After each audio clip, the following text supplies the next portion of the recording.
السلام علیکم۔ آئیے ہم آپ کو دکھاتے ہیں ایک انوکھی منفرد یکتا و یگانہ چیز۔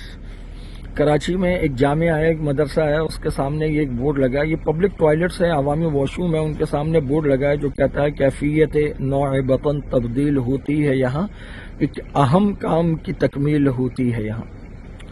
یعنی پیٹ کی جو صورتحال ہے وہ یہاں آ کے بدل جاتی ہے، اور ظاہر ہے واش روم میں پیٹ کی صورتحال بدلتی ہے۔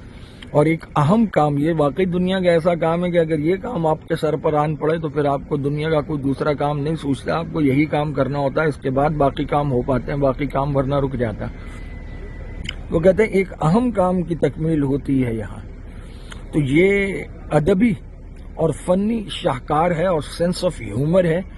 بیسیکلی اس کا پرپز یہ ہے کہ واش روم سے لوگ نکلتے ہیں، ان کا سامنے کا دامن ٹھیک نہیں ہوتا، وہ ہزاربند ابھی باندھ رہے ہوتے ہیں یا ہاتھ نامناسب جگہوں پہ لگا رہے ہوتے ہیں، اور ایسے میں وہ اچانک نکلے تو ظاہر ہے یہ محلہ ہے، سامنے آبادی ہے، لوگوں کے گھر ہے، اس پر روڈ ہے، سڑک ہے، لوگ گزر رہے ہوتے ہیں۔ تو ایسے میں سامنے بطور آڑ اس بورڈ کو لگایا گیا، تو انہوں نے صرف بورڈ پر اکتفا نہیں کیا، اس پر یہ خوبصورت شعر لکھوا دیا جس میں ادبیت بھی اپنی جگہ موجود ہے اور اشارہ بھی ہو رہا ہے کہ یہ واش رومز کا سامنے کا حصہ ہے اور یہاں واش روم بنے ہوئے ہیں۔ تو آپ یہ شعر پڑھیے اور مزہ لیجئے، اور جو اس جامعہ کے اور مدرسے کے محتمم ہیں ان کے ادبی ذوق کا جائزہ لیجئے۔